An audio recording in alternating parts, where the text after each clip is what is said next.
नमस्ते, बहुत स्वागत। भारत एक्सप्रेस देख रहे हैं आप। आपके साथ मैं हूं रोहित पोखरियाल, लेकर हाजिर हूं 5 की पड़ताल। नितिन नवीन भारतीय जनता पार्टी के नए प्रेसिडेंट, राष्ट्रीय अध्यक्ष बन चुके हैं। 45 साल की भारतीय जनता पार्टी और 45 साल के युवा राष्ट्रीय अध्यक्ष।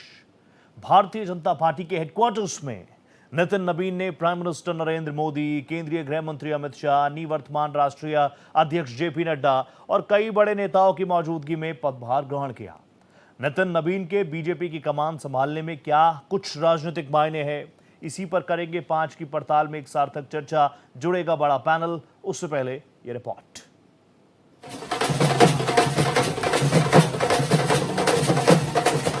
नितिन नवीन बीजेपी के 12वें राष्ट्रीय अध्यक्ष बन गए हैं। बीजेपी के मुख्यालय में इसका औपचारिक ऐलान हुआ।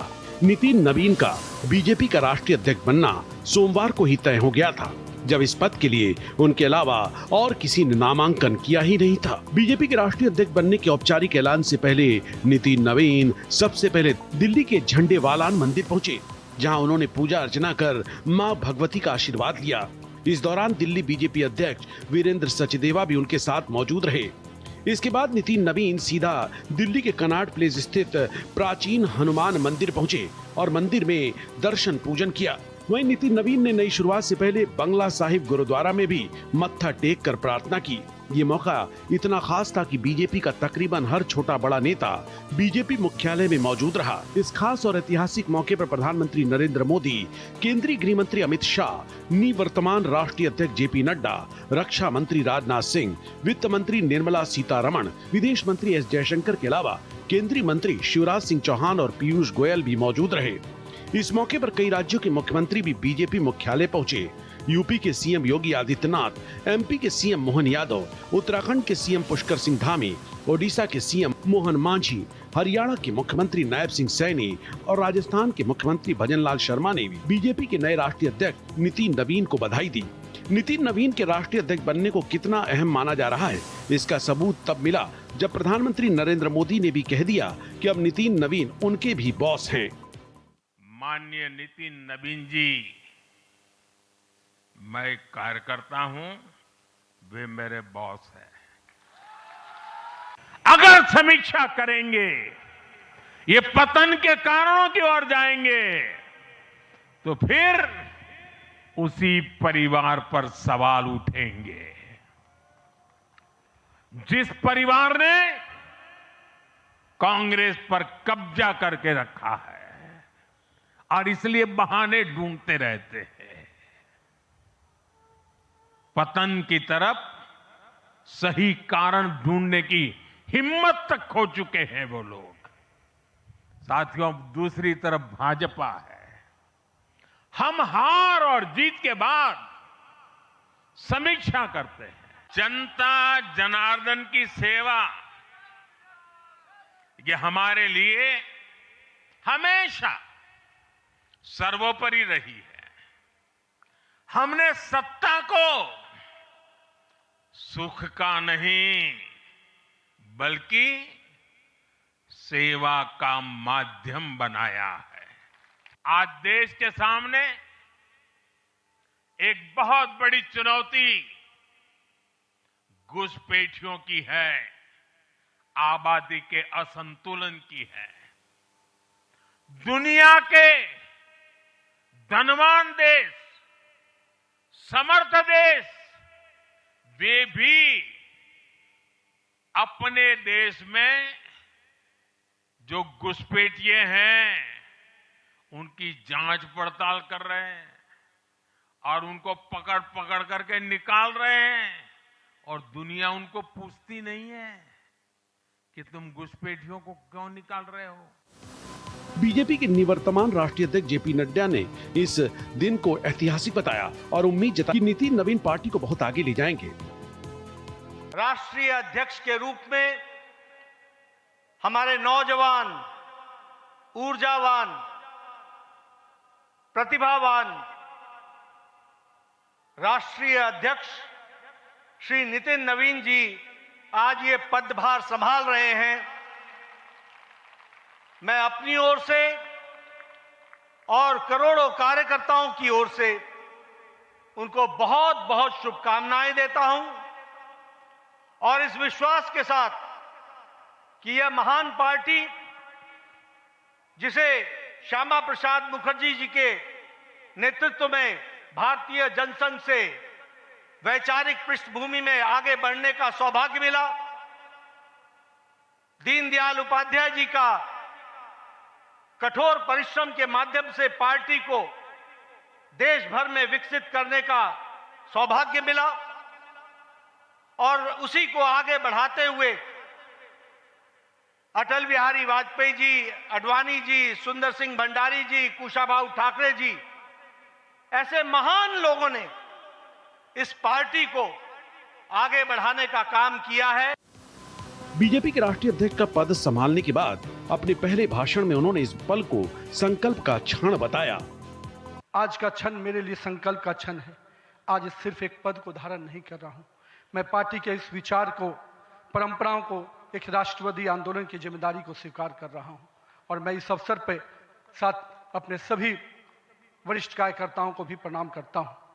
साथियों, हम लोगों ने देखा है श्यामा प्रसाद मुखर्जी जी का प्रखर राष्ट्रवाद किस प्रकार से हमारे हर कार्यकर्ताओं के मन में बसा हुआ है। पंडित दीनदयाल जी के उपाध्याय के अंत्योदय और माननीय स्वर्गीय अपने सदैव भारत रत्न अटल बिहारी वाजपेयी जी का सुशासन की राजनीति, आज माननीय प्रधानमंत्री जी उसको आत्मसात करते हुए विकसित भारत की परिकल्पना हम सबके सामने रखी है और आज 140 करोड़ भारतवासी अपने आप को इस विकसित भारत के सपने के साथ जोड़कर देश को आगे बढ़ाने में लगा है। मैं इसके लिए तहे दिल से माननीय प्रधानमंत्री जी का आभार व्यक्त करता हूं। नितिन नवीन के बीजेपी के राष्ट्रीय अध्यक्ष का पद संभालने की खबर मिलते ही देश भर के बीजेपी कार्यकर्ताओं ने जश्न मनाना शुरू कर दिया। नवादा जिले के उनके गांव अमावा में तो लोगों ने लड्डू बांटने शुरू कर दिए और फूलों और गुलाल के साथ जमकर खुशी मनाई। Bureau report, Bharat express.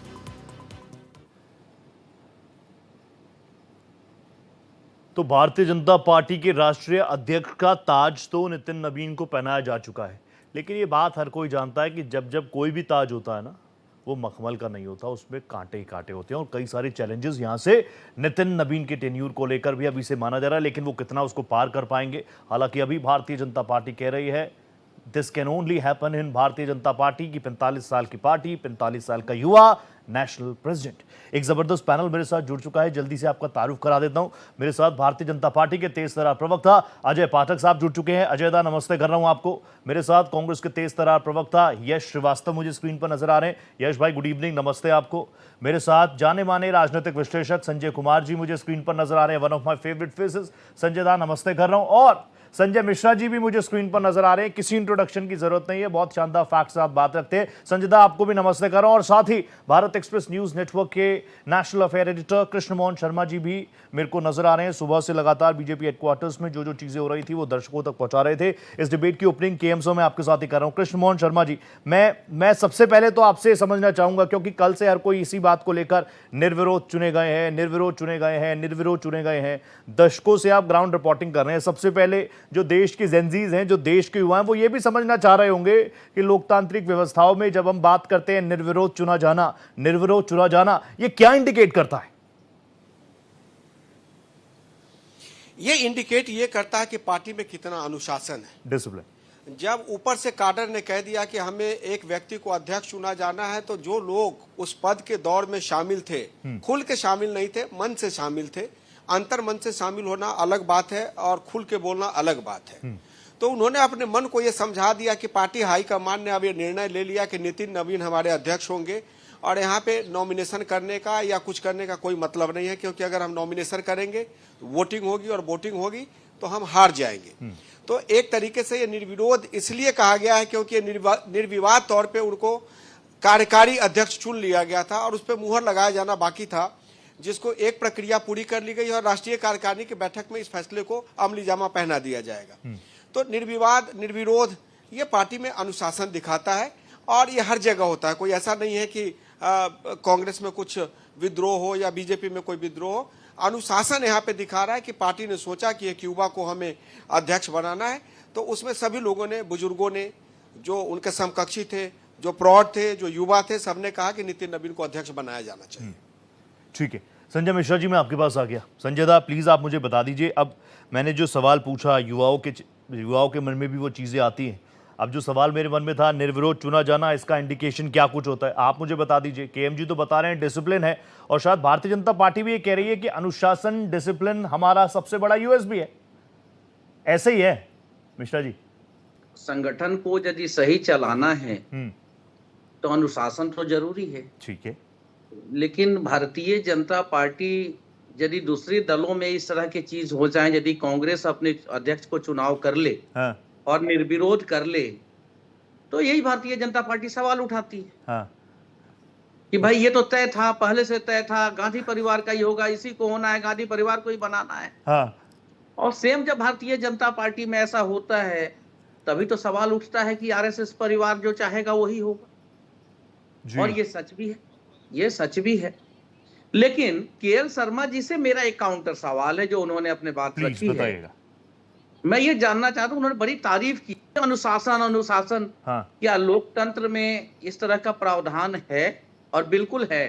किसी विधानसभा से कोई व्यक्ति एक ही यदि अपना चुनाव लड़ने की घोषणा करता है, उसके सामने कोई भी व्यक्ति सामने खड़ा नहीं होता, ठीक है, वो निर्विरोध चुन लिया जाएगा। ठीक है, संसद कितने संसदीय क्षेत्र में भी देखा गया है। आते हैं, लेकिन भारतीय जनता पार्टी के अध्यक्ष के चुनाव में ही हाँ, हमेशा कोई भी व्यक्ति अपनी मतलब एक हिम्मत नहीं जुटा पा रहा है कि नहीं ठीक है, शीर्ष नेतृत्व के द्वारा तय किए गए नाम के सामने मैं आकर के खड़ा होऊंगा। हाँ, ऐसा है ही नहीं। तो मैं इसे अनुशासन, ठीक है, हम अनुशासन नहीं कहेंगे, इसे डंडे से चलाने वाली संस्था कह सकते हैं कि आज नरेंद्र मोदी जी और अमित शाह जी के रूप में जो ये चल रहा है, हाँ, ये सिर्फ इनका एक जोर है। जो मैंने कहा हाँ, करना है, हाँ, जो मैंने कहा उतना ही होना है। हाँ, इसे अनुशासन का नाम दे करके मैं नहीं समझता कि सिर्फ यदि अनुशासन है, हाँ, तो फिर ये अनुशासन कांग्रेस के लिए भी ये सवाल नहीं पैदा करना चाहिए, हाँ, समाजवादी पार्टी के लिए भी सवाल नहीं पैदा होना चाहिए, ठीक है, बसपा के लिए भी सवाल पैदा नहीं होना चाहिए। ठीक है, सही बात जो है। भी आप कह रहे हैं ठीक है, बीजेपी अनुशासित करे है, तो एक ने डिसिप्लिन, कह दिया। मिश्रा जी आप कह रहे हैं बीजेपी करे तो डिसिप्लिन, और कांग्रेस में हो जाए तो आला कमान ने सब सेट किया था, आला कमान ने सब सेट किया था, यही बात है ना। आ रहा हूं यश भाई, एक बार मैं पहले पॉलिटिकल एनालिस्ट का व्यू जान लूं, फिर अजय जी और यश भाई के पास तो मैं जाऊंगा ही। संजय सर, बहुत दिनों बाद दिखे, एक बार फिर से आपको नमस्ते कर रहा हूं। संजय कुमार जी, संजय दा, आप मुझे बता दीजिए, क्या डिसिप्लिन मानूं, तानाशाही मानूं, क्या? डिसिप्लिन मानने की जरूरत है, न तानाशाही मानने की जरूरत है, एक प्रक्रिया मानने की जरूरत है, प्रोसेस। ठीक है, राष्ट्रीय परिषद की बैठक में जो राष्ट्रीय अध्यक्ष होते हैं उनका चयन होता है, पहले नाम पर मुहर वहीं लगती है। ठीक, और राष्ट्रीय परिषद में 750 से 800 लोग होते हैं उसके सदस्य। अगर तानाशाही है तो वो 750-800 लोगों पर तानाशाही चलती होगी। अगर डिसिप्लिन है तो 750-800 लोग डिसिप्लिन है, कि अगर एक बार तय हो गया कि इनको ये जिम्मेवारी सौंपनी है तो फिर सब लोग उसके साथ सहमत हो जाते हैं। तो उस प्रक्रिया की बात हम लोग करते हैं। वो प्रक्रिया, मैं ये नहीं कह रहा हूं कि ये प्रक्रिया का पालन केवल भाजपा में होती है, हाँ, हर पार्टी में इस प्रक्रिया का पालन होता होगा। निश्चित रूप से उनका जो एक चुनाव की जो प्रक्रिया है वहां निर्वहन होता होगा। लेकिन ये सबसे अच्छी चीज है कि अगर हर 3 साल के बाद, जेपी नड्डा जी तो 2-2 बार एक्सटेंशन पर रह गए, हर 3 साल के बाद एक नए चेहरे पर बीजेपी दांव लगाती है बतौर राष्ट्रीय अध्यक्ष के तौर पर।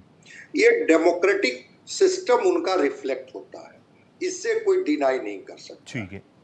और एक वैसा व्यक्ति जो बिहार में सरकार में मंत्री हैं, जो युवा मोर्चा से आगे नहीं गए हों, अगर उनको राष्ट्रीय फलक पर ला करके राष्ट्रीय अध्यक्ष की जिम्मेवारी दी गई, इससे अच्छा संकेत तो जाता ही है कि किसी की भी संभावना राजनीति में बन सकती है और कोई भी व्यक्ति संगठन के शिखर का पद का भागी बन सकता है, उसकी जिम्मेवारी उनको मिल सकती है।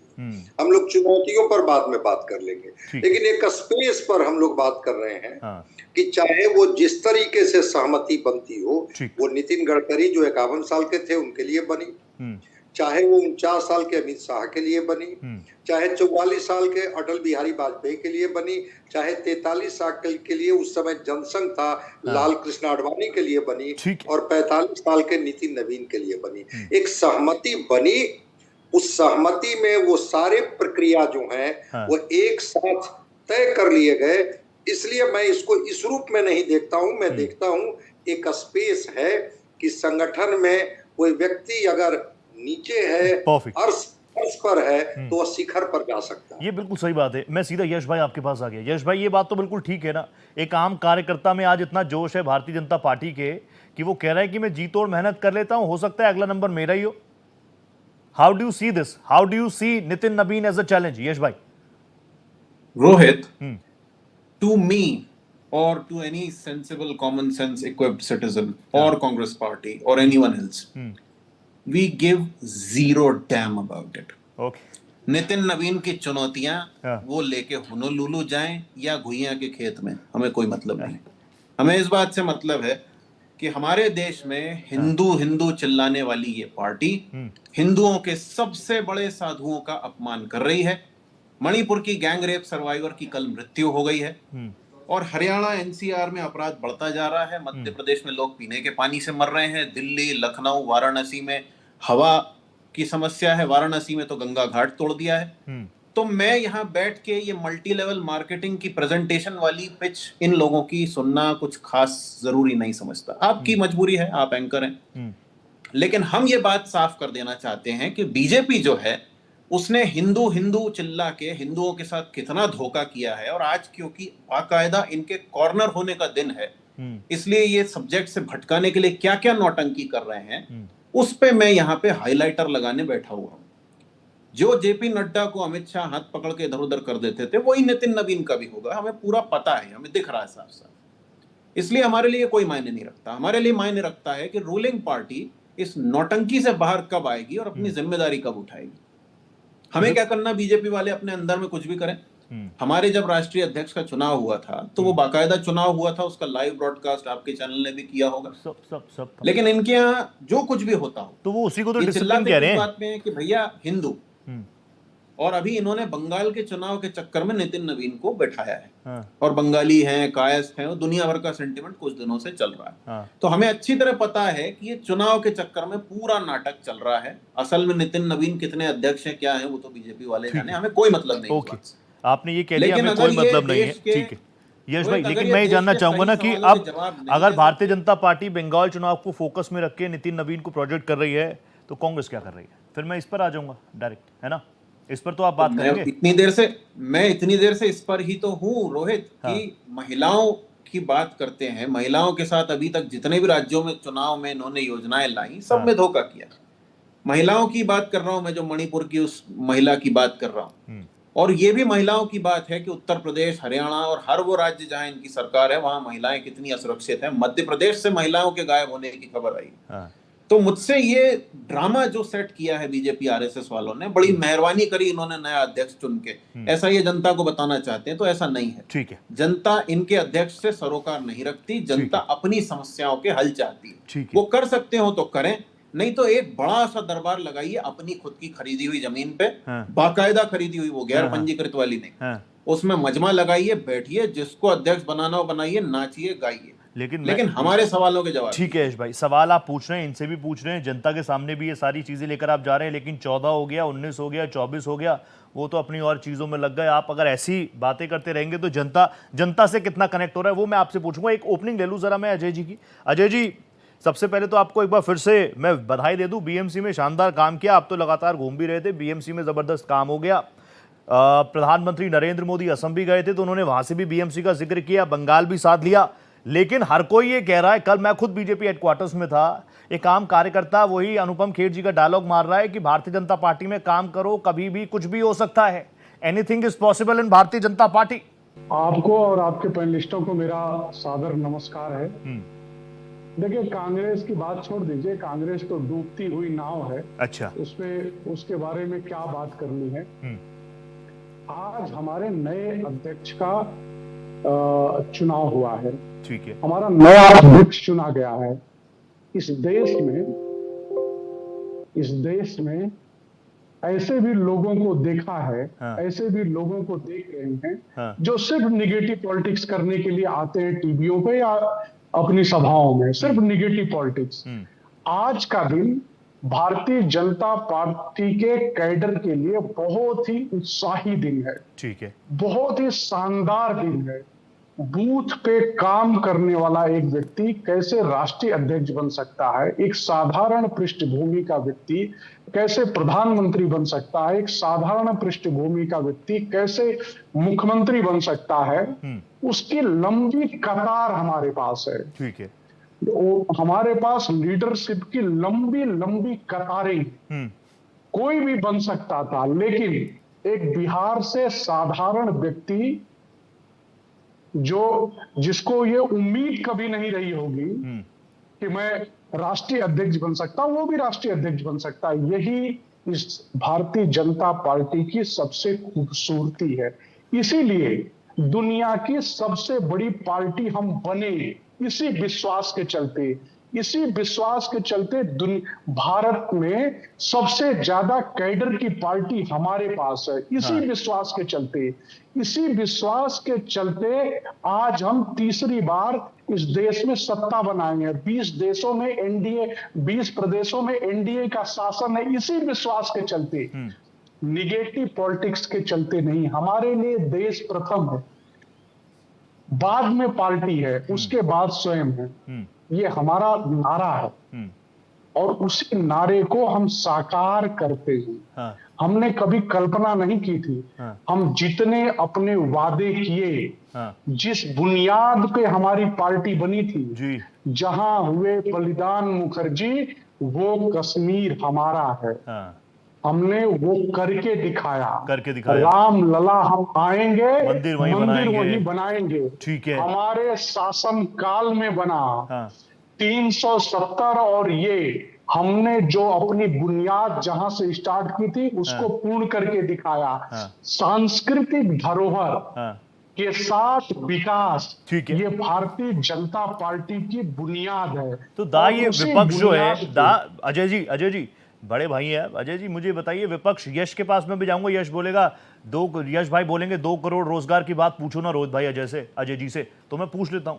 वो कह रहे हैं कि हमारी इकोनॉमी तो आगे बढ़ रही है लेकिन हंगर इंडेक्स में पीछे जा रहे हैं। आपने धरोहरों की बात की, अभी अपने पहले ही रिएक्शन में यश भाई ने बता दिया कि बनारस में क्या कुछ हो रहा है। मैं वही तो बोला आपको ना, कि यही सब चीजें तो लेकर के बिहार में गए थे, यही सारी चीजें तो लेकर के महाराष्ट्र में आए थे, यही सारी चीजें तो 2014 से कर रहे हैं, लेकिन जनता नहीं मानती ना। जनता ये मानती है कि जो भूमि पे विकास कर सकता है, जो भारत को आगे ले जा सकता है, जनता उसके साथ है। ये निगेटिव पॉलिटिक्स करते रहे, ये निगेटिविटी के शिकार हैं। इनका नेता सिर्फ और सिर्फ विदेशी एजेंडे पे काम करने वाला व्यक्ति है। जार सोरेस का गुलाम है। तो जार सोरेस जितनी स्क्रिप्ट लिख करके देंगे वही वो करते हैं, तो वो करते रहें। इस देश जानता है कि राहुल गांधी और उनका नेता किस तरह के हैं, किस तरह की भाषा और किस तरह की चीजें। लेकिन अजय जी, वो तो हमारे रेस्पेक्टेड लीडर ऑफ अपोजिशन है, अगर वो विदेशी एजेंट है तो डाल दीजिए ना जेल में। अभी यश भाई यही बोलेगा, यश भाई प्लीज रिएक्ट कर देना। देखिए आप जो करेंगे उसको देश समझता है, देश गर्त में डालता जा रहा है। चुनाव दर चुनाव देश गर्त में ही डालता जा रहा है। आप देखते रहिए अभी क्या क्या होने वाला है। इनसे पूछे बंगाल में कितनी सीटों पे लड़ेंगे, ममता से समझौता करेंगे कि नहीं करेंगे, कितनी सीटें ममता को देने वाली हैं। ये सिर्फ निगेटिव पॉलिटिक्स करते हैं। इसीलिए ये देश इनको समझ चुका है, इनको समाप्त करता जा रहा है। डूबती जहाज है और कांग्रेसी उस पे से कूदते जा रहे हैं। यश भाई, प्रधानमंत्री भी ये कह रहे थे, ओनली नेगेटिव पॉलिटिक्स। लोग पीने के पानी से मर रहे हैं रोहित, और इनकी पार्टी का वो मंत्री, वो बदतमीज आदमी क्या जवाब दे रहा है? इसको आप नेगेटिव पॉलिटिक्स बोल के नकार सकते हैं? ये मुंबई में वोट चोरी के खिलाफ जनता सड़क पर है। चुनाव के दिन जब कई लोगों के नाम लिस्ट से कटे हुए मिले थे तो सरेआम भाजपा को चोर चोर कह के नारेबाजी हुई थी। मैं बार बार आपको कह रहा हूं कि बीजेपी के लोगों को ढीठ बनने की ट्रेनिंग देके भेजा जाता है। ताकि इनसे कुछ भी पूछिए आप, अभी आप इनसे ग्लोबल वार्मिंग पूछ लीजिए, चाबहार पोर्ट का कंट्रोल हमारे हाथ से कैसे चला गया, पाकिस्तान और अमेरिका जॉइंट एक्सरसाइज कर रहा है, पाकिस्तान और चाइना, लेकिन हम ब्रिक्स की जॉइंट एक्सरसाइज से बाहर हो रहे हैं, ये कैसे हो रहा है? इनके पास जवाब नहीं, इसीलिए ये तमाशेबाजी होती है। 80 के दशक में ऐसी कई वाहियात फिल्में बनी थी जिसमें जो विलन होता था वो बड़े जड़ी जड़ताल वाले कॉस्ट्यूम पहन के आता था और उसके जो बटन लोग होते थे वो रोज पार्टी करते थे, सिर्फ इसलिए क्योंकि कोई भी उनसे कुछ भी बोलने आए, पुलिस आए उनको पकड़ने, कुछ भी करने आए, उसके पास कोई जवाब नहीं दिखाने का काम करते हैं। इसीलिए मैं आपके बीच में नहीं बोला हूँ, देश में कुछ हुआ ही नहीं है कांग्रेसियों के। अब रोहित जी, अगर आप चाहते हो कि झगड़ा हो तो फिर मैं भी चिल्लाना चालू करूं। 2014 से कांग्रेस, अरे चुप रहिए आप 14 वाले, पार्षद ही नहीं जीत सकते आप बिना चोरी के, समझे? बिना चोरी के नरेंद्र मोदी वाराणसी भी हार रहे थे। आपने काउंटिंग रोक, जाके वो सोरोस को पकड़ लो अगर इतनी दम है तो, समझे? हमारी पार्टी होती और हमारे ऊपर सोरोस का आरोप लगता, हम पकड़ के दिखा देते। ये चमचागिरी नहीं करते विदेशियों के सामने, यहीं बैठ के भलबल भलबल भलबल, ना ट्रंप के सामने मुंह खोलते हो, ठीक है, मैं आप दोनों को रोकता हूँ, के सामने खोलते हो। यस यस, तालिबान वाले हड़का के चले जाते हैं, आपको आप कुछ नहीं कर पाते, कायर सबके सब, बीच में बकबक करनी है, नॉनसेंस। ये दो कौड़ी की मल्टी लेवल मार्केटिंग की तरह चलते रहते हो, बस बैठ के यहीं पे गोला बना के। Ajay ji please calm down. Ajay ji, यहाँ गालियां देने बदतमीजी करने आता हो, गालियों की परिभाषा नहीं मालूम है आपको? ये मैंने कोई गाली नहीं, ये लोगों को गालियां। Ajay ji please don't be personal, ठीक है? आप तो जीत ही रहना, आप तो और विनम्र हो जाइए। अजय जी प्लीज आप और विनम्र हो जाइए। यश भाई जो कह रहे हो तो ठीक है, विपक्ष में तो हम देखेंगे ना, विपक्ष तो करेगा ना। आप इतने सत्ता में हैं, बीएमसी का भी चुनाव जीत के आए हैं, आपको तो और स्माइलिंग होना चाहिए यहाँ पे। आप मत कीजिए ऐसे शब्दों का इस्तेमाल, अच्छा नहीं लगेगा। अजय जी, मैं आप दोनों को ही रोक रहा हूँ, आप दोनों के पास में आऊँगा, लेकिन केएम जी मेरे साथ लगातार बने हुए हैं। एक बार मैं कृष्ण मोहन शर्मा जी का भी रिएक्शन ले लूँ। कृष्ण जी, एक तो मिश्रा जी ने आपसे सवाल पूछ लिया था आपकी बातों के बाद ही कि बीजेपी में हो तो डिसिप्लिन, कांग्रेस में हो तो आला कमान का मैसेज। हर पार्टी का अपना एक इलेक्शन मैनेजमेंट होता होगा, क्या फर्क है दोनों ही पार्टियों के इलेक्शन मैनेजमेंट में डिसिप्लिन के अलावा? केएम सर, दोनों के पार्टियों के, मैंने कांग्रेस का भी इलेक्शन कवर किया है और राहुल गांधी जी से भी सवाल पूछा था, शायद मेरा चेहरा उनको याद होगा। दोनों में फर्क सिर्फ इतना है कि कांग्रेस पार्टी जो है जब से चुनाव हारी है वो पीछे की बात कर रही है। भारतीय जनता पार्टी जब चुनाव हारती है तो आगे की बात करती है। नरेंद्र मोदी ने एक बात कही कि हम आगे 25 साल की बात कर रहे हैं, ठीक है, आगे 25 साल की बात कर रहे हैं तो 100 साल जो है हमारे डेमोक्रेसी के एडॉप्शन का हो जाएगा, गणतंत्र की स्थापना का 100 साल हो जाएगा, वहां की बात कर रहे हैं। और कांग्रेस जो है वो बात कर रही है कि वोट चोरी हो गई। मैं इस बात को नकारने वाला, स्वीकारने वाला कोई एजेंसी नहीं हूं, इस पर कोर्ट तय करेगा कि वोट चोरी हुई या नहीं चोरी हुई। लेकिन लोगों को एक प्रोस्पेक्टिव ये विश्वास दिलाना पड़ेगा कि बीजेपी से बेहतर कांग्रेस क्या कर सकती है और क्या भरोसा करके उसको जनता वोट दे कि वो बीजेपी को यहां से बेदखल करेगी। वो कांग्रेस के पास न तो कोई स्ट्रेटजी बना के लोगों के पास बोलने वाला है, और एक जो इनका नेता जिनको देश की जनता सुनना चाहती है वो राहुल गांधी जी हैं। राहुल गांधी जी को लेकर इनके पार्टी में आपस में ही तमाम सहमति नहीं है, तो इनकी बातों पे कोई प्रतिक्रिया देना शायद उचित नहीं रहेगा। हमने जो बात कही, जो बात करनी थी, जिसपे आज हम डिस्कशन कर रहे हैं कि नरेंद्र मोदी ने आज एक बाउंड्री खींचते हुए नितिन नवीन को कहा कि दल से बड़ा व्यक्ति से बड़ा दल और दल से बड़ा देश। तो उन्होंने कह दिया कि आप पार्टी अध्यक्ष हैं लेकिन पार्टी आपसे बड़ी है और पार्टी से बड़ी देश है। आपको काम करना है किस लिए? कि जो घुसपैठिए हमारे देश में आ रहे हैं, जो हमारे संसाधनों पे कब्जा करके हमारे लोगों के लिए स्कार्सिटी पैदा कर रहे हैं, उनके लिए काम करना है। बंगाल में चुनाव की रणनीति बनानी है। बाकी देशों में जो लोग जो अंत्योदय योजना जिनको नहीं मिला उनको कैसे देना है, पानी कैसे देना है, जनमन योजना, जनधन योजना, स्टार्टअप इंडिया, उसको कैसे आगे बढ़ाना है, लोगों के बीच में कैसे लेके जाना है, ये आपका काम है। तो मैं मिश्रा जी से यही कहूंगा कि मिश्रा जी की पार्टी में और बीजेपी में फर्क सिर्फ इतना ही है कि वहां पे एक परसेप्शन का खेल है कि जो भी आदमी अध्यक्ष बनेगा वो जाहिर सी बात है कि 10 जनपद या राहुल गांधी जी के कहने से बनेगा। लेकिन यहाँ पे इसमें कोई कॉन्ट्राइंडिकेशन नहीं है कि एक व्यक्ति नवादा के एक मामूली से गांव से आके इतनी बड़ी पार्टी का राष्ट्रीय अध्यक्ष बन गया, और खास करके तब जब उसका 20 साल का अनुभव हो, और अगर वो कोई गलतियां करता भी है तो उसको सीखने का अभी 20 साल अनुभव टाइम है उसके पास। ये फर्क है दोनों पार्टी में। ठीक है, मिश्रा जी आपके पास आ गया। मिश्रा जी, मुझे सीधे सीधे, अब ऑस्ट्रेलियन पीएम ने कहा prime minister Modi is the boss, प्रधानमंत्री ने आज कहा नितिन नवीन इज माय बॉस, आपको लग रहा है सारी चीजें हैं कि बस सिंबॉलिक हैं, प्रतीकात्मक हैं? संजय मिश्रा जी। नहीं, देखिए आप दोनों लोगों के बीच में कंट्रोवर्सी है। हाँ। आप कह रहे हैं कि नरेंद्र मोदी जी ने कहा कि नितिन नवीन बॉस हैं। वो तो कहा उन्होंने आज। और केएल शर्मा जी क्या कह रहे हैं कि उन्होंने ये कहा कि आपको काम करना है। हाँ। किस लिए? घुसपैठियों को रोकना है।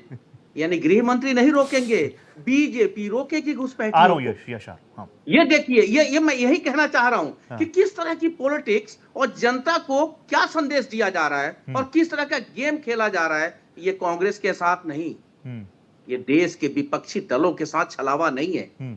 ये देश के 140 करोड़ लोगों को समझना होगा कि भारतीय जनता पार्टी में, और आज से यदि हम 70 साल पहले, 75 साल पहले, 80 साल पहले जिनसे हम लड़ करके आजादी हमारे पुरखों ने लिया है, कोई अंतर नहीं है।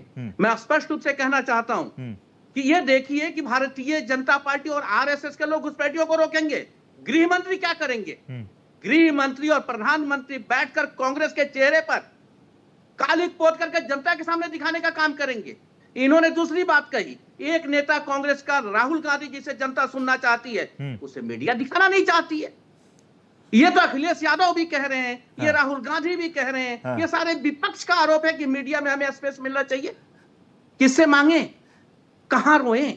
मिश्रा जी मिलती तो मैं कह रहा हूं कि यदि सारा दिन नरेंद्र मोदी जी कुछ भी कहें, कुछ भी करें, उसे मीडिया शाबाशी देकर, घुमाकर, फिराकर, इधर उधर, अमेरिका, पाकिस्तान, बांग्लादेश, सारा विश्व में घुमाकर ला करके कहां पटकती है?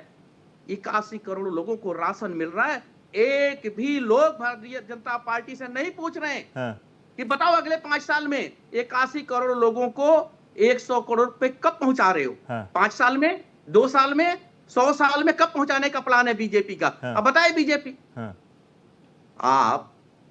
आप देश को मजबूत होने की बात करते हो, यही प्रधानमंत्री 2013 का भाषण है, निकाल कर देखिए।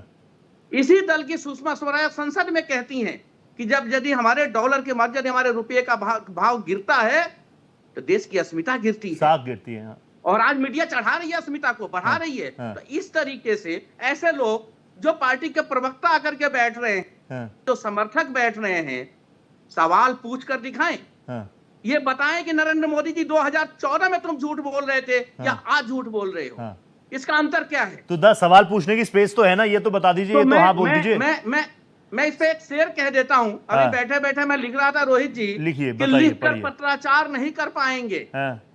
ये मोदी जी कह रहे हैं, लिखकर पत्राचार नहीं कर पाएंगे, भावों का अखबार नहीं कर पाएंगे, मौन हमारा तुम पढ़ लो तो अच्छा, शब्दों में इजहार नहीं कर पाएंगे। वो जो देश की दुर्दशा करने वाले हैं वो शब्दों में कह नहीं रहे हैं, वो जो नहीं कहते हैं तो वो नहीं कह रहे तो विपक्ष कह दे। कहते हैं कोई अपनी कमजोरी थोड़ी बताएगा, इसीलिए तो विपक्ष है। मिश्रा जी आ रहा हूं। केएम सर आप कुछ रिएक्ट करना चाहते थे, 40 सेकंड में कर दीजिए। संजय कुमार से तुरंत आ रहा हूं, just give me 40 seconds. KM जी प्लीज।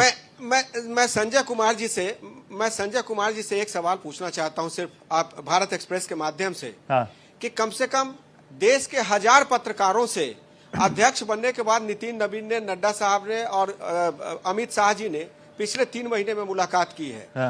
राहुल गांधी, उसके बाद इनके खड़गे साहब और सोनिया गांधी ने पिछले 3 महीने में या 1 साल में कितने पत्रकारों को बुलाकर उनसे मीटिंग की है? जरा इतना बता दे सिर्फ। ठीक है, ये सवाल उसके बाद ये कहेंगे कि उनको समय मिल रहा है कि नहीं मिल रहा है। ठीक है, ये मिश्रा जी के लिए सवाल है। संजय कुमार जी के पास ओके सर 20 सेकंड ही दे पाऊंगा।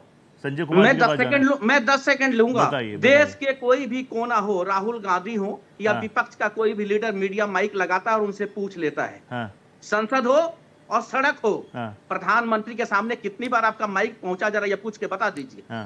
देश की स्थिति किसके हाथ में है? देश का भविष्य किसके हाथ में है? कैबिनेट के हाथ में, जिसका हेड प्रधानमंत्री है। एक पत्रकार को बुला करके यदि उसको कोई बयान दिया है प्रधानमंत्री, तो इंटरव्यू तो देते हैं प्रधानमंत्री जी, आप कैसी बात करें? मिश्रा जी टीवी नहीं देखते क्या? मतलब सिर्फ विपक्ष से सवाल पूछे जाएंगे। राहुल गांधी से क्या पूछना चाहते हैं? मनमोहन सिंह के मुंह में कितनी बार माइक लगाई गई? बताइए।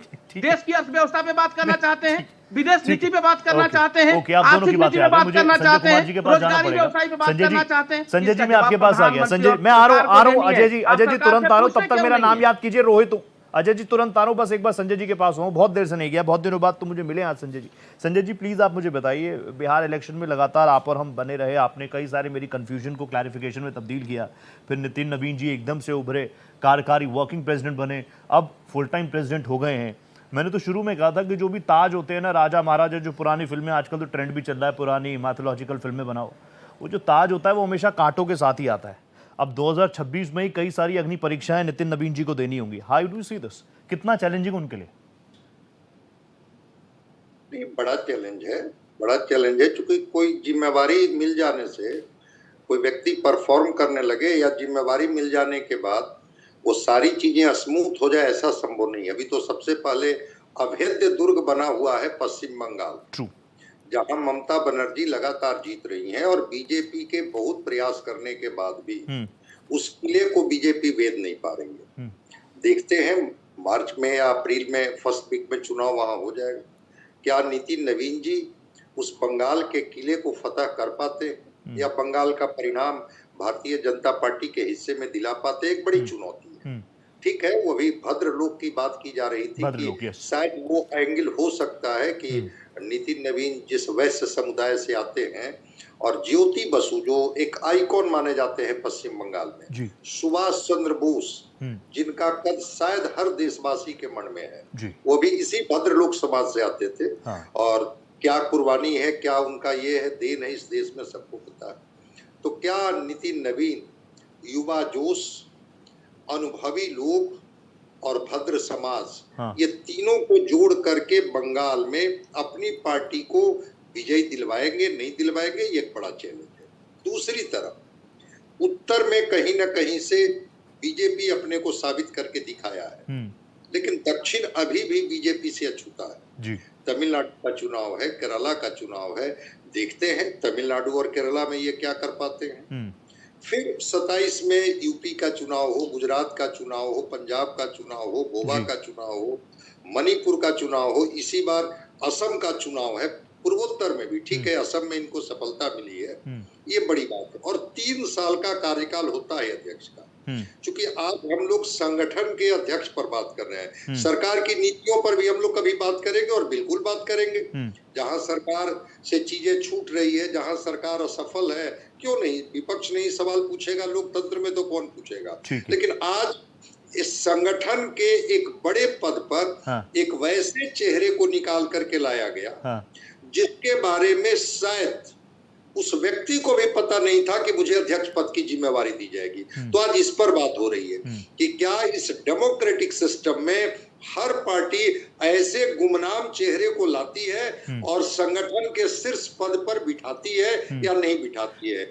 आज हम लोगों का विषय ये है, उस विषय पर भी हम लोग बात करेंगे, देश की अर्थव्यवस्था पर भी बात करेंगे, देश की विदेश नीति पर भी बात करेंगे। आज संगठन के अध्यक्ष पर हम लोग बात कर रहे हैं। तो अगर एक व्यक्ति जिसको कि शीर्ष पद पर बिठाया गया, अब संजय मिश्रा जी बीच में टोका-टोकी, बिहार का मंत्री है, ये गुमनाम सबसे बड़ी बात।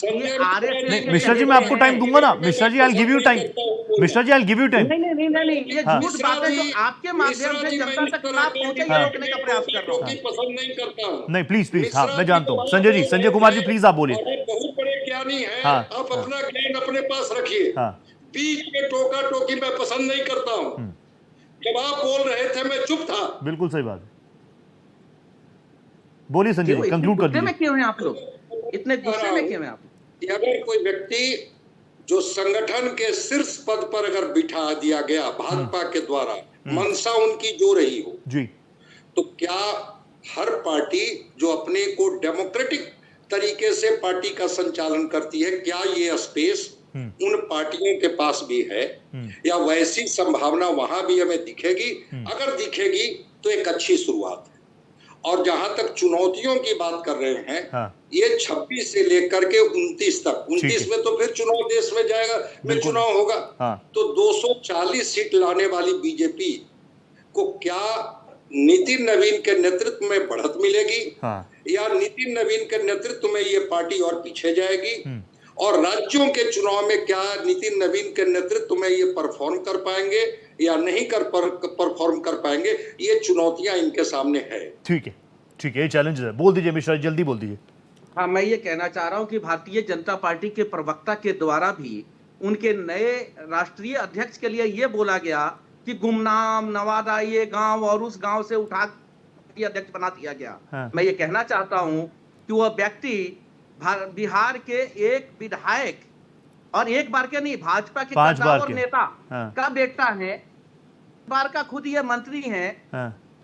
बिहार में विधायक हैं, इस बार मंत्री हैं और आरएसएस के सबसे अच्छे चहेतों में से एक हैं। हाँ। सबसे बड़ी बात ये कहना, उन्हें गुमनाम मत कहिए हाँ। कि भारतीय जनता पार्टी ने किसी आम को बता दिया। आपने कहा आम व्यक्ति को, आम का परिभाषा क्या है? विधायक होना आम है, तो फिर हम मानते हैं कि कांग्रेस कहाँ गलत है। हाँ। फिर राहुल गांधी को आप खास के कहते हो भाई? हाँ। यदि राहुल गांधी को यदि प्रधानमंत्री चुना जाए कांग्रेस, आज यश नहीं बोल रहे, लेकिन मिश्रा जी दबा के बैटिंग कर रहे हैं। मैं आ रहा हूँ। यश भाई प्लीज मुझे बता दीजिए। यश भाई, अभी कुछ दिनों पहले तो खुद Digvijay Singh ji, former chief minister, बड़े चेहरों में शुमार, उन्होंने भी एक फोटो पोस्ट किया था। उन्होंने संगठन की तारीफ की थी, संगठन के कामकाज की तारीफ की थी। आपको नहीं लगता कि संगठनात्मक तौर पर कांग्रेस पिछड़ती जा रही है, पिछड़ती जा रही है, पिछड़ती जा रही है? This question related to you only, Congress only, इसलिए मैं ये पूछ रहा हूं आपसे। रोहित, मैं पहले तो आपसे ये उम्मीद करूंगा कि अब मुझे मेरी बात बिना रोके आप बोलने दें, कोई मेरे बीच में ना बोले। ये व्यवस्था आप देखिए। तो ऐसा है कि बैटिंग जरूर विश्लेषक महोदय कर रहे हैं, लेकिन मैं ऑलरेडी एक बॉल बाहर पहुंचा चुका हूं। वो उसका देखिए नतीजा, शक्ल बिल्कुल ऐसा वो रामसे की फिल्म जैसी शक्ल बनी हुई है। तो सकारात्मक बातों से शुरू करते हैं। परफेक्ट। आज रायबरेली में राहुल गांधी जी ने प्रीमियर लीग का शुभारंभ किया है टॉस करके। उसकी खासियत है कि उसमें स्थानीय खिलाड़ियों को आगे बढ़ने का मौका मिल रहा है। वहां नीलामी और वो सब धंधे और एक ललित मोदी पैदा करने की स्कीम वहां नहीं है। ठीक है, ये सकारात्मक बात है। हाँ। अब रियलिस्टिक बात यह है कि मैं आपको बार बार ये बता रहा हूं कि जिस तरीके से हम यहाँ एक पार्टी का महिमा मंडन सुन रहे हैं ना, ये चुनाव में क्या होगा वो होगा, ऐसा लग रहा है जैसे ये सब एनीमे कैरेक्टर बैठे हुए हैं और इनके लिए इनकी बॉल से निकला हुआ पोकीमोन ही सब कुछ है, बाकी कुछ है ही नहीं। हाँ। सरकार चुनी जाती है अपनी जिम्मेदारियां निभाने के लिए। एनसीआर में एक व्यक्ति कार समेत डूब के मर गया और उसके बाद वहां आके तख्तियां लगाई जाती हैं और किया धरा कुछ नहीं जाता। एक डिलीवरी बॉय ने आधे घंटे मशक्कत की पर वो नहीं बचा सके क्योंकि उनके पास संसाधन नहीं थे। तो ऐसी स्थिति में हमें इस एंटरटेनमेंट में कोई रुचि नहीं है जो यहाँ पे एक दूसरे विश्लेषक महोदय बताने में लगे हुए हैं। दूसरी बात, मैंने आपकी जो बात सुनी अध्यक्ष के चुनाव की, तो ये पहली बार नहीं है जब हम ये नौटंकी सुन रहे हैं। इसके पहले भी राजस्थान में तो पर्ची स्टेज पे ही आके खुल गई थी। उस समय भी मीडिया में यही मचाया गया था कि देखो भैया भजन लाल जी कुछ नहीं है और आके सीएम बन गए। तो ये घिसी हुई स्क्रिप्ट हो चुकी है। ठीक है। मैं बार बार यहाँ पे बताने की कोशिश कर रहा हूँ कि सरकारें चुनी जाती हैं अपनी जिम्मेदारियां निभाने के लिए। आपको अपना पार्टी का नौटंकी जो भी करना हो वो पार्टी में करिए, देश में उसकी गंदगी मत मचाइए। और तीसरी बात, लाइव स्ट्रीम पीछे करके जो आपकी यूट्यूब पे चल रही है, मैंने ये सुन लिया कि अजय पाठक ने मेरे लिए क्या बोला था, तो मैं उसका जवाब उनके तरीके से तो नहीं दूंगा। उनको एक बात जरूर बता देता हूँ। अक्सर आदमी जब कोई बहुत भयानक सपना देख के अचानक रात में उठता है तो सपने को गाली देता है। तो इनके जैसे कई खींचे हुए व्हाट्सएप अंकलों का और संगियों का सबसे बुरा सपना ऐसे ही ये दिखाई देता है। हाँ, आप कह सकते हैं, मैं नहीं कह रहा हूँ।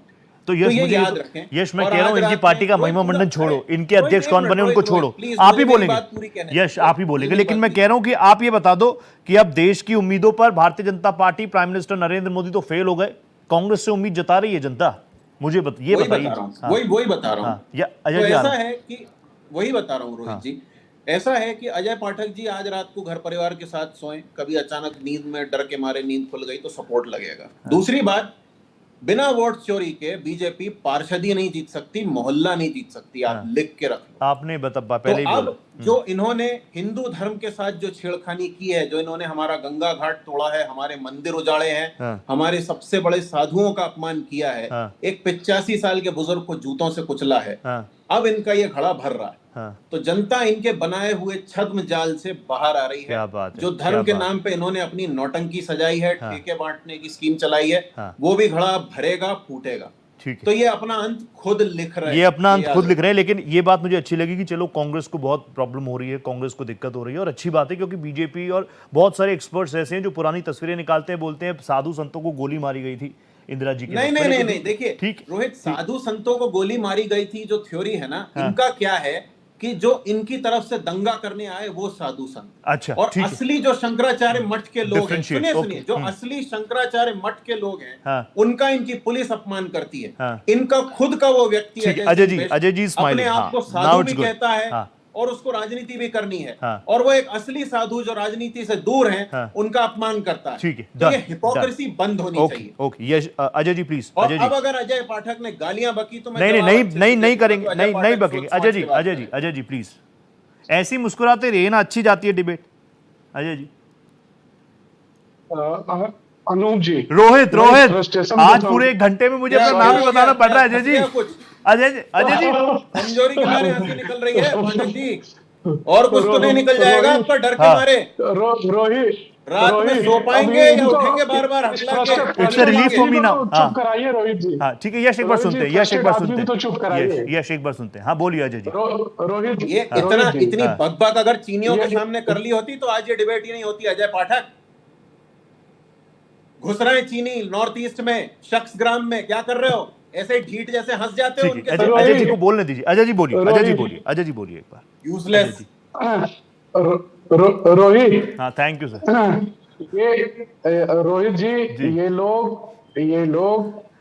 ये लोग सिर्फ हमसे नहीं, इस देश से फ्रस्ट्रेट हो चुके हैं, इस देश की जनता से फ्रस्ट्रेट हो चुके हैं। ये इसी तरह की गाली गलौज की भाषा करते रहेंगे, इनकी आदत है, हाँ। और ये करते जाएंगे। देखिए, मूल सवाल क्या है? आपका जो मूल सवाल है, 45 साल पार्टी को, 45 साल का एक अध्यक्ष चुना गया। ठीक है। इस देश में ये बताया गया कि एक हमारी जो पार्टी है, 35 साल से कम एज के लोग, हाँ आज इस देश में 65 करोड़ से ज्यादा लोग हैं। ठीक है। तो हमने उसका रिप्रेजेंट किया, उसका एक प्रतिनिधित्व हमने दिया, और अपने अध्यक्ष के तौर पे दिया। हाँ। और मैं ये बात नहीं कहा था कि नवीन जी गुमनाम व्यक्ति हैं। हाँ। मुझे ये पता है कि नवीन जी 4 बार के विधायक हैं, और दूसरी बार वो 5 मिनिस्टर बार। बने थे। मैं उनके साथ अभी 5वीं बार हुए हैं। हाँ, हाँ, हाँ। मैं उनके साथ युवा मोर्चा में वो महामंत्री थे, तो मैं युवा मोर्चा में काम करता था। क्या बात है। जब वो महामंत्री बने, जब प्रदेश में वो बिहार प्रदेश के अध्यक्ष बने, तब भी मैं काम करता था। तो मुझे ये पता है कि नवीन जी की पृष्ठभूमि क्या है, नवीन जी कितने मेहनती व्यक्ति हैं। ये बेईमानी वाली बात मैं नहीं करता हूं। दूसरी चीज, देखिए, आज हमारे प्रधानमंत्री जी ने कहा ना कि इस देश में अर्बन नक्सली हैं। हाँ। वो सब जगह बैठे हुए हैं। हाँ। वो अर्बन नक्सलियों को ये बात पचेगी ही नहीं समझ गया। कि कैसे भारतीय जनता पार्टी ने हाँ। एक 45 साल के आदमी को अध्यक्ष बना दिया। हाँ। और जिसके पीछे आज तक हम युवा करके दौड़ रहे थे, हाँ। उसका काम ही खत्म होते जा रहा है इस देश से। ठीक है। जो एक व्यक्ति 55 साल का टी शर्ट पहन करके, जिसको आज तक हम युवा साबित करने के लगे ओके, थे, ओके। अब तो वो भी खेल खत्म हो गया। ठीक है। दूसरी चीज, देखिए रोहित जी, एक साफ सी बात है, हाँ भारतीय जनता पार्टी का संगठन हाँ सिर्फ और सिर्फ एक बेस पे चलता है, वो है कार्यकर्ता। डन। और कार्यकर्ता ही हमारा प्रधानमंत्री बना है, कार्यकर्ता ही हमारा अध्यक्ष बना है, कार्यकर्ता ही हमारा मुख्यमंत्री बनता है। ठीक हमारा है। कार्यकर्ता ही जो जमीन पे बूथ पे काम करता है, वही इस देश को नेतृत्व प्रदान करता है। ठीक है। बाकी ये अर्बन ओके। नक्सली ठीक है। और बौद्धिक भ्रष्टाचारी हाँ। इसी तरह की बातें करते नहीं, रहेंगे। ठीक है, इस ठीक। देश में घोटालेबाज, ये इसी तरह की अपराधी। चीजें करते रहेंगे। ये कुछ बौद्धिक भ्रष्टाचारी हैं इस देश में, जो कोई बात नहीं। बौद्धिक भ्रष्टाचारियों डन, को डन। भारतीय जनता अजय जी, आज पार्टी वक्त जब मुझे इतनी चुनाव इजाजत दे जीतती रहा है, है। अजय जी, तुलसी इतनी राम वक्त जैसे इजाजत दे रहा है। लाइटिंग का कोर्स करके आने वाले अंकल, यही चीजें इनको दिखाई देती है। आज वक्त ये इतनी इजाजत दे रहा है, मुझे यहीं पे भ्रष्टाचारी कंक्लूड करना पड़ेगा, इसी तरह की लेकिन बातें डिबेट करते ठीक रहे। रहेंगे। Thank you so much Ajay ji, आप जुड़े, बहुत धन्यवाद। KM ji thank you so much, Sanjay Mishra ji, Sanjay Kumar sir thank you so much. Yes, it's a pleasure having you, thank you so much. तो फिलहाल यहाँ से भारतीय जनता पार्टी का नवीन अध्याय तो शुरू हो गया, लेकिन जैसे मैंने पहले कहा, ये ताज है, इसमें कांटे भी बहुत हैं, देखना होगा, कई सारे लिटमस है सामने। 5 की पड़ताल में इतना ही, दीजिए इजाजत, नमस्कार।